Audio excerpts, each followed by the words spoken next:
नमस्कार दोस्तों, स्वागत है आपका हमारे चैनल बोलती कहानियां पर। आज की हमारी कहानी निधिवन के बारे में है।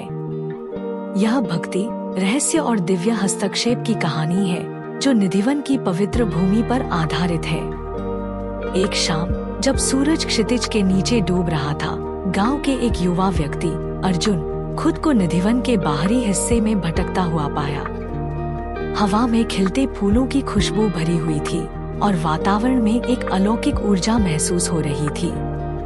अर्जुन ने हमेशा उन कहानियों के बारे में सुना था जहां भगवान कृष्ण स्वयं अपनी प्यारी गोपियों के साथ रास लीला करते हैं, लेकिन एक संशयवादी होने के नाते उसने इन कहानियों पर कभी ज्यादा ध्यान नहीं दिया। उस रात हालांकि कुछ उसे निधिवन के घने जंगलों की ओर खींच रहा था, वह अचानक उठी इस इच्छा को समझ नहीं सका, लेकिन उसने अपने कदमों को किसी अदृश्य शक्ति के मार्गदर्शन में महसूस किया। जब वह प्रवेश द्वार के पास पहुंचा, तो उसने देखा कि एक वृद्ध केयरटेकर बाबा श्यामदास दरवाजे के पास बैठे हैं। जब उन्होंने अर्जुन को देखा, तो उनके झुर्रियों भरे चेहरे पर एक जानकार मुस्कान फैल गई।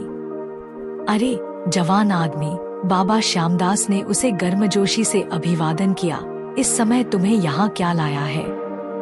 अर्जुन हिचकिचाया, यह समझ नहीं पा रहा था कि क्या कहे। मुझे नहीं पता। मुझे बस ऐसा लगा कि मुझे यहाँ आना चाहिए। बाबा श्यामदास ने जैसे वह पूरी तरह से समझते हो वैसे सिर हिलाया। निधिवन उन लोगों को बुलाने का अपना तरीका है जिन्हें वह चुनता है। आओ, मैं तुम्हें कुछ दिखाता हूँ। जिज्ञासा से भरा अर्जुन बाबा श्यामदास के पीछे पीछे निधिवन के दिल तक गया। घने पेड़ और मुड़े तुड़े शाखाएं ऊपर एक लगभग अभेद्य छत्र बना रहे थे, जिससे केवल चांदनी की किरणें अंधेरे में प्रवेश कर पाती थी।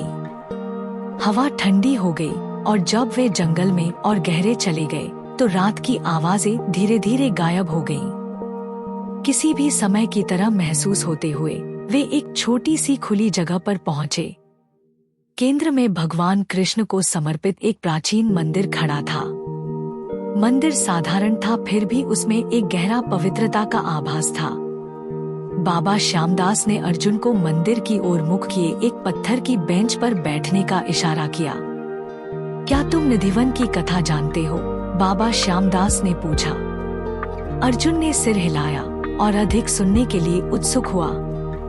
कहा जाता है, बाबा श्यामदास ने शुरुआत की, कि हर रात संध्या आरती के बाद इस मंदिर के दरवाजे बंद कर दिए जाते हैं और किसी को भी निधिवन में प्रवेश करने की अनुमति नहीं होती। यह माना जाता है कि भगवान कृष्ण और राधा स्वर्ग से उतरते हैं और यहाँ अपनी दिव्य रास लीला करते हैं। किसी भी मनुष्य ने इस दिव्य नृत्य को देखा और जीवित रहकर नहीं बताया। अर्जुन ध्यान से सुन रहा था। उसके भीतर का संशयवादी आदमी अब शांत था। कई साल पहले बाबा श्यामदास ने जारी रखा, मोहन नाम का एक व्यक्ति था जो पास के गांव में रहता था। मोहन भगवान कृष्ण का एक भक्त था, लेकिन तुम्हारी तरह ही वह निधिवन की कथाओं के बारे में जिज्ञासु और संदेहपूर्ण था। एक रात अपने अपार जिज्ञासा से प्रेरित होकर उसने जंगल में छिपने का फैसला किया और स्वयं रास लीला देखने का संकल्प लिया। अर्जुन आगे झुक गया, कहानी से मोहित हो गया। मोहन एक मोटे झाड़ी के पीछे एक स्थान ढूंढा जहां से वह मंदिर को देख सकता था। जैसे जैसे रात गहरी होती गई, एक अलौकिक संगीत ने हवा को भर दिया और उसे चारों ओर दिव्य सुगंध ने घेर लिया। अचानक जंगल एक नरम दिव्य रोशनी से नहा गया। मोहन ने आश्चर्य से देखा कि भगवान कृष्ण, राधा और गोपियों की आकृतियां प्रकट हुईं, जो एक स्वर्गीय सामंजस्य में सुंदरता से नाच रही थी। यह अद्वितीय सुंदरता और दिव्य आनंद का दृश्य था। बाबा श्यामदास ने विराम लिया, उनकी आंखों में गहरी श्रद्धा झलक रही थी। लेकिन मोहन की मानव संवेदनाएं इस दिव्य दृश्य को सहन नहीं कर सकी। स्वर्गीय ऊर्जा से अभिभूत होकर वह बेहोश हो गया। जब वह अगली सुबह पाया गया, तो वह न तो बोल सकता था और न ही देख सकता था।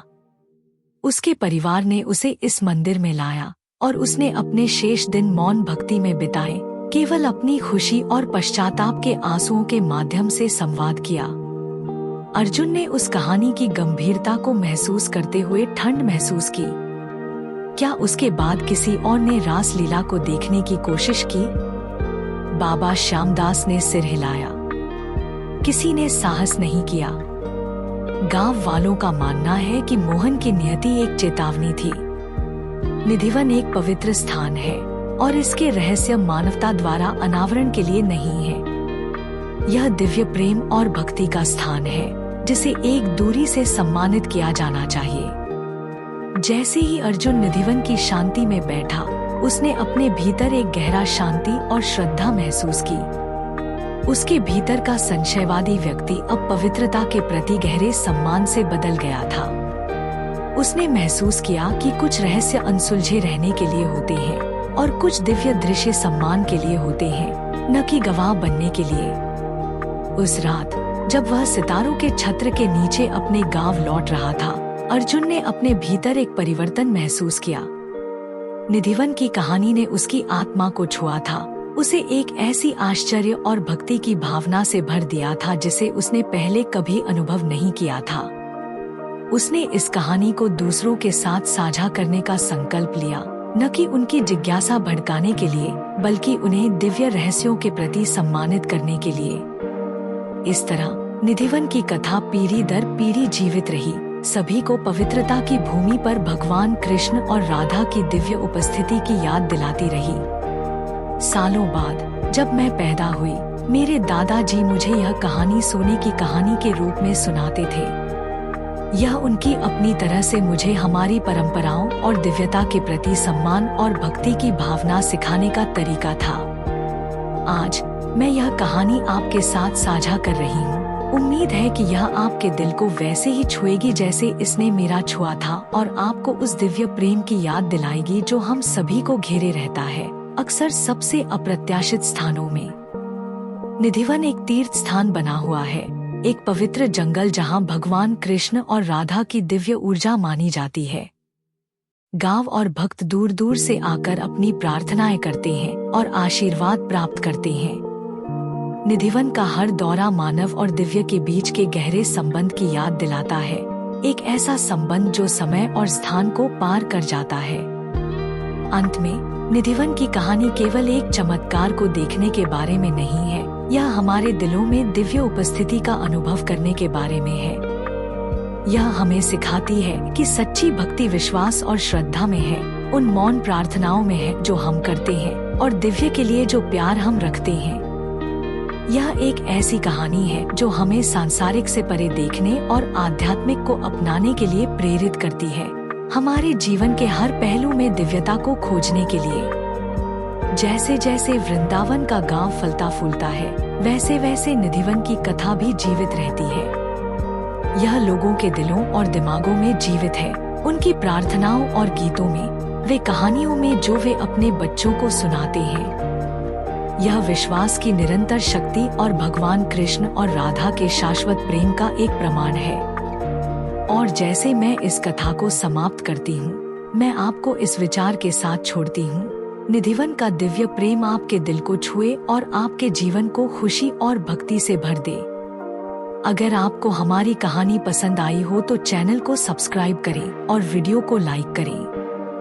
आपके इस प्यार से हमें और अच्छी कहानियाँ आपके लिए लाने में प्रोत्साहन मिलता है। आपको ये कहानी कैसी लगी, कमेंट में जरूर बताएं।